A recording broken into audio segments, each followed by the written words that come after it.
everyone, this is Deanna from the Harvest Skillet, and I just recorded part 1 of my diet change series. So if you want to go back and see where I started with my symptoms and going gluten-free, you can check that out. I'll link to it somewhere up here. This is part 2, so in this video I'm going to talk about my experience with Whole30 and how it helped diagnose my food-related issues. So I guess I'll start with how I found Whole30, which is through the book It Starts With Food by Melissa Hartwig.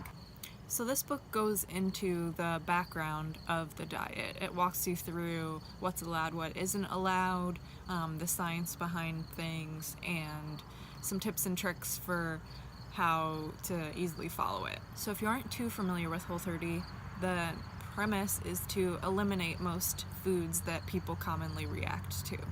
So that would be gluten, grains, processed sugar, dairy, soy, basically any types of preservatives, and legumes as well. So what you do is you eliminate those foods for 30 days and then you slowly reintroduce them back into your diet to see how you react. So you do one at a time basically. So one day maybe you'll have some pasta as you're reintroducing, and then you give that a few days in your system to see how you react to that food and whether you have a negative reaction, and then you, a few days later, reintroduce something else. So maybe you try eating some cheese or something that has dairy in it and see how you do.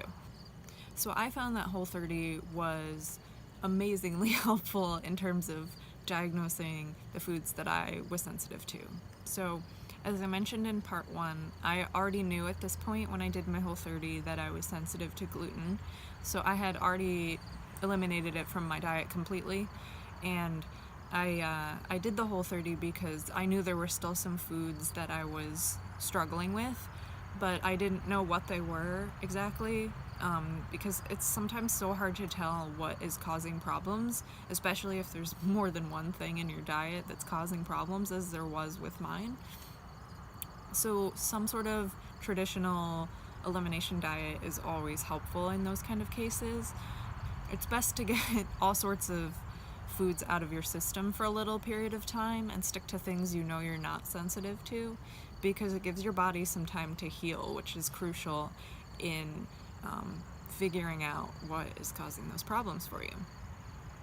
So as I mentioned, I eliminated all the foods that you need to in the Whole30 process. Melissa Hartwig likes to say that it's not a challenging process. You know, giving birth to a child is challenging, and this isn't, but I know for a lot of people it can be, because a lot of us are addicted to sugar and pasta and things.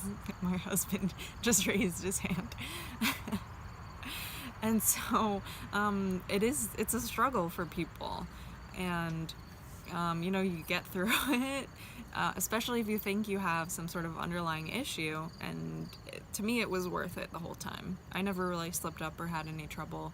I mean, yeah, there were hard days, but for me it was worth it, and I actually ended up doing 2 Whole30s.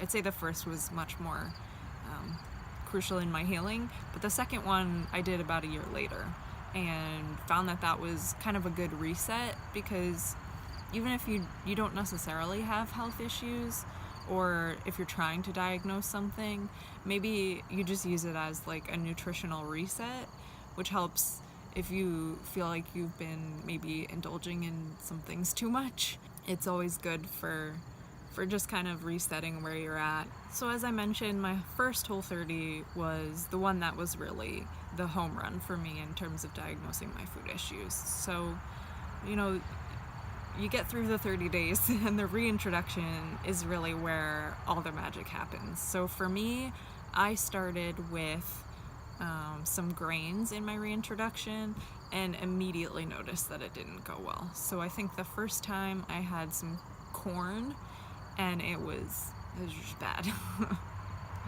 I think I got some pretty bad headaches and digestive issues, like all the things that I already knew I had. And it wasn't really that I felt that much better when I was doing the Whole30 until the reintroduction process, and then I realized how much better I actually felt. So after that, I reintroduced some dairy, and that was kind of iffy. I mean, cheese seemed like it was kind of okay, but I did still have some issues with that. It all seemed rather random though, which I'll get to in the next video probably, because there is now some science behind that for the reason why I wasn't feeling well. But I've never been a big dairy person, so I don't do that much milk. Cheese I really do like though, but in terms of other dairy I don't do too much. And processed sugar has never really worked that well for me, so the Whole30 also showed that I definitely had some pretty bad sugar crashes after I reintroduced the sugar, and I'd say I just didn't feel that good after that either. I get that kind of brain fog fatigue feeling, and it's just not a fun feeling when you know how good you can feel otherwise. So beans didn't go all that well either.